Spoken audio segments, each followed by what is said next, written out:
சட்டத்து மேலேயும் காவல்துறை மேலேயும் அதிக நம்பிக்கை எனக்கு எப்பயுமே உண்டு, மரியாதை எப்பயுமே உண்டு.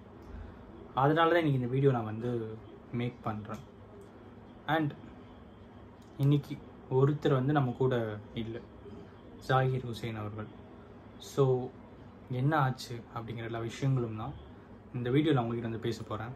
வாங்க டாபிக்குள்ள.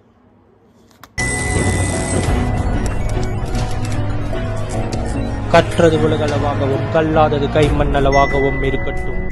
ஹலோ எவ்ரிவான், எல்லோரும் எப்படி இருக்கீங்க? நல்லா இருக்கீங்களா? இன்னைக்கு நம்ம பேச போகிற விஷயம் வந்து ரொம்பவே மனசு கஷ்டமான ஒரு விஷயம். பட் இருந்தாலும் we have to speak it out அப்படிங்கிறதால இன்னைக்கு இந்த வீடியோ நம்ம வந்து மேக் பண்ணுறோம். ஜாகிர் ஹுசைன் அவர்கள் திருநெல்வேலியில் இருக்கிற ஒரு பர்டிகுலர் பர்சன். அவர் வந்து கலைஞர் அவர்களுக்கு வந்து செக்யூரிட்டி இதில் வந்து இருந்தது பண்ணி புரிஞ்சிருக்காரு அப்படின்ட்டு பார்க்க முடியுது. சிலர்லாம் வந்து ஸ்டாலின் அவர்கள், இப்போ நம்மளுடைய சிஎம் இருக்கார்ல, ஸோ அப்போ அவர் மேயராக இருக்கும்போது அவருக்கும் வந்து அவர் வந்து ஒர்க் பண்ணியிருக்காரு அப்படிங்கிறதும் பார்க்க முடியுது. ஸோ அவர் ரிட்டையர் ஆன அப்புறம் வந்து திருநெல்வேலியில் ஒரு பர்டிகுலர் இடத்துல சோஷியல் சர்வீசஸ் ஒரு பக்கம் பண்ணிக்கிட்டு ப்ராப்பராக வந்து இருந்திருக்காரு அப்படிங்கிறது வந்து தெரிய வருது.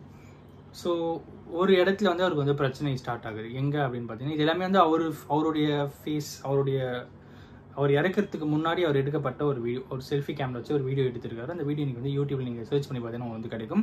அவர் பேசின விஷயம் பார்க்கும்போது ரொம்பவே அந்த மனசு வருத்தமாக இருந்தது. இதுக்கு பின்னாடி உண்மைகள் என்னென்னலாம் இருக்குது அப்படிங்கிறது ஒரு பக்கம் வந்து இன்வெஸ்டிகேஷன்ஸ் கண்டிப்பாக நடக்கும். பட் இருந்தாலும் அவர் என்ன சொன்னார், அவருடைய பாயிண்ட் ஆஃப் வியூவில் என்ன நடந்திருக்கு அப்படிங்கிறது தான் ஃபர்ஸ்ட் நம்ம வந்து சொல்லணும் உங்ககிட்ட அப்படின்னு நினச்சேன். ஜாகிர் ஹுசைன் அவர்கள் ஸோ என்ன பண்ணுறாரு அப்படின்னு பார்த்தீங்கன்னா, ஒரு பர்டிகுலர் பர்சன், ஓகேங்களா.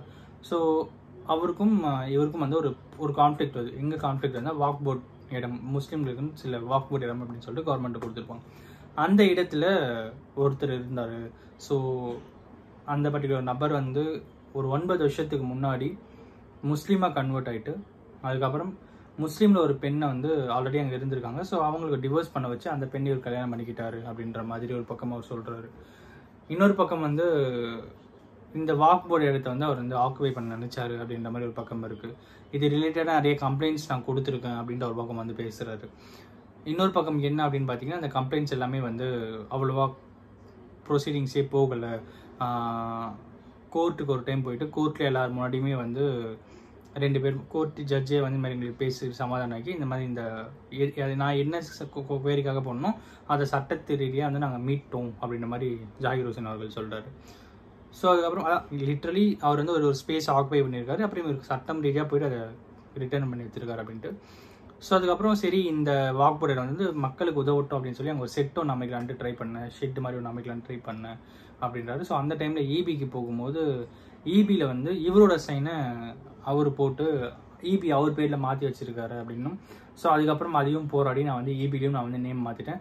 அது ரிலேட்டடாக நிறைய கம்ப்ளைண்ட்ஸ் கொடுத்தேன். அங்கே இருக்கிற ஒரு போலீஸ் ஆஃபீஸர் இங்கே வந்து பேரம் பேசினார். அதுக்கு நான் வந்து ஓகே சொல்லலை அப்படின்னு ஒரு பக்கம். இன்னொரு பக்கம் வந்து இது எல்லாமே நடக்கும்போது எனக்கு தெரியும் நான் இறந்துருவேன்னு எனக்கு தெரியும். பட் இருந்தாலும் இதெல்லாம் நான் சொல்லணும், நான் இறங்குற டைமில் எது வந்து நான் தைரியமாக ஓப்பனாக பேசுவேன், இதுதான் நடந்த விஷயம் அப்படின்னு சொல்லி நிறைய விஷயங்கள் அவர் வந்து பேசுகிறாரு, ஷேர் பண்ணுறாரு. பேசிட்டு சில விஷயங்கள் என்னால் வந்து பேச முடியல. பட் அதுக்காக தான் சில விஷயங்களை கட் பண்ணி பேசுகிறேன். பட் இருந்தாலும் இதுதான் விஷயம். ஒரு 2 பேருக்கு ஒரு நிலத்தகராறு, ஓகேங்களா. வாக் போர்டு இடம் வந்து கவர்மெண்ட் முஸ்லீம் அவங்களுக்கான அவங்களுடைய டெவலப்மெண்ட்டுக்காக கொடுக்கப்படுற ஒரு இடம், ஓகேங்களா. ஸோ அவங்க வந்து அவங்க ஸ்கூல்ஸ் கட்டிக்கலாம், அவங்களுடைய டெவலப்மெண்ட்ஸ்க்கு வந்து யூஸ் பண்ணிக்கலாம். ஸோ நம்ம நிறைய விஷயங்கள் வந்து பண்ணலாம். ஸோ அப்படி இருக்கும்போது இந்த மாதிரி ஒரு விஷயம் அப்படிங்கிறது வந்து இதனால இந்த பிரச்சனை அப்படிங்கிறது ரொம்ப ரொம்ப ஸ்ட்ராங்காக இருந்தது. இதனால அவர் இறந்திருக்கார் அப்படிங்கிறது ரொம்ப வருத்தக்குரிய ஒரு விஷயம். ஹோப்ஸோ அவருடைய சட்டம், அவர் எந்த அளவுக்கு அந்த சட்டத்தை மதிச்சாரோ அந்த சட்டம் அவங்களுக்கு கண்டிப்பாக ஹெல்ப் பண்ணும் அப்படிங்கிற ஒரு விஷயத்த சொல்லி அவருடைய ஆன்மா சாந்தி அடையும் அப்படின்னு சொல்லி இந்த வீடியோ முடிச்சுக்கிறேன். Thank you so much.